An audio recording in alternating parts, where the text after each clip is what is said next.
Assalamualaikum warahmatullahi wabarakatuh. Perkenalkan, nama saya Ita Mutiara Dewi dengan NIM 2498018319. Di sini saya akan memaparkan materi yang sudah saya pelajari selama mengikuti perkuliahan mata kuliah pembelajaran sosial emosional pada topik 1 sampai topik 5. Pada topik 1 ini saya mempelajari pengertian pembelajaran sosial emosional atau PSE, di mana pembelajaran sosial emosional ini merupakan proses untuk membantu individu mengembangkan kemampuan dasar untuk hidup dengan lebih baik. KSEL yaitu membagi kompetensi pembelajaran sosial emosional menjadi 5 kompetensi. Yang pertama itu ada self awareness atau kesadaran diri, kemudian ada self management atau manajemen diri, kemudian ada responsible decision making adalah pengambilan keputusan yang bertanggung jawab, kemudian yang keempat ada social awareness yaitu adalah kesadaran sosial atau kemampuan sosial, kemudian yang kelima adalah relationship skills yaitu keterampilan sosial. Pembelajaran sosial emosional ini dapat dilakukan secara rutin di luar jam pembelajaran akademik, kemudian terintegrasi pada mata pelajaran dan juga menjadi budaya di dalam lingkungan sekolah. Pada topik 2 ini saya mempelajari yaitu hal penting yang perlu diingat sebagai guru, sebagai pendidik dan agen perubahan. Yang pertama ada kepedulian atau caring relationship, kemudian ada emosi yang mempengaruhi suasana belajar dan bagaimana pembelajaran dapat diterima baik oleh peserta didik. Yang ketiga itu adanya tujuan pembelajaran dan juga pemecahan masalah yang terjadi di kelas. Selain itu saya juga mempelajari tentang EMC 2 yaitu empati, mindfulness, kemudian compassion and critical inquiry.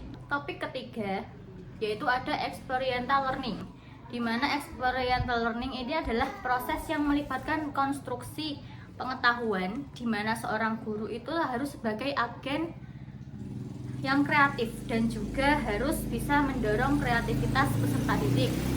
Kemudian guru juga harus bisa memberikan materi yang sesuai dengan pembelajaran dan sesuai dengan tuntutan zaman sekarang ini.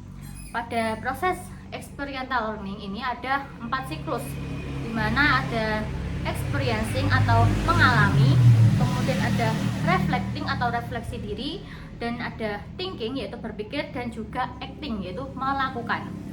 Pada topik 4 yaitu experiential learning untuk pembelajaran sosial emosional. Nah, pada topik ini saya mempelajari tentang gaya belajar peserta didik yaitu ada divergen, kemudian konvergen, asimilasi, dan juga akomodasi. Saya juga mempelajari lingkungan belajar peserta didik, ada mikrosistem yang terdiri dari 3 pola asuh. Ada 3 pola asuh yaitu pola asuh otoriter, kemudian pola asuh otoritatif, dan juga pola asuh permisif. Kemudian ada juga mesosistem, ekosistem, makrosistem, dan juga kronosistem. Kemudian pengaplikasian experiential learning ini dapat diaplikasikan ke dalam pembelajaran, yaitu melalui pembelajaran berbasis masalah atau problem based learning, kemudian ada project based learning atau PJBL, kemudian ada melalui simulasi dan bermain peran, kemudian ada studi lapangan dan kunjungan. Pada topik kelima yaitu ada school well-being. Pada topik ini saya mempelajari tentang school well-being, yaitu kondisi lingkungan sekolah yang mendukung peserta didik, baik dari lingkungan fisik, kemudian akademik, sosial, dan emosional peserta didik. Nah, indikator school well-being ini ada 4, yaitu ada having, memiliki, kemudian ada loving, mencintai, kemudian being, menjadi, dan juga yang keempat ada health, yaitu kesehatan peserta didik. Pada school well-being ini ada beberapa faktor yang mempengaruhinya, yaitu ada hubungan sosial yang positif, kemudian kontrol diri dan optimisme, dukungan teman sebaya, peran sosial, dan karakteristik dari kepribadian. Adapun upaya untuk mewujudkan school well-being ini dapat dilakukan dengan membangun komunitas sekolah yang mendukung, kemudian menumbuhkan sikap saling menghargai, kemudian mengembangkan sikap proporsional, gaya hidup sehat, dan juga menciptakan lingkungan belajar yang aman dan nyaman bagi peserta didik. Kemudian school well-being ini dapat meningkatkan motivasi belajar peserta didik, prestasi akademik, kemudian mendorong perilaku proporsional, kemudian mendukung kesehatan mental peserta didik, dan juga membantu peserta didik dalam mengembangkan potensi dirinya. Itu semua yang saya pelajari pada topik 1 hingga 5 pada mata kuliah pembelajaran sosial emosional. Sekian dari saya, mohon maaf apabila ada kesalahan. Wassalamualaikum warahmatullahi wabarakatuh.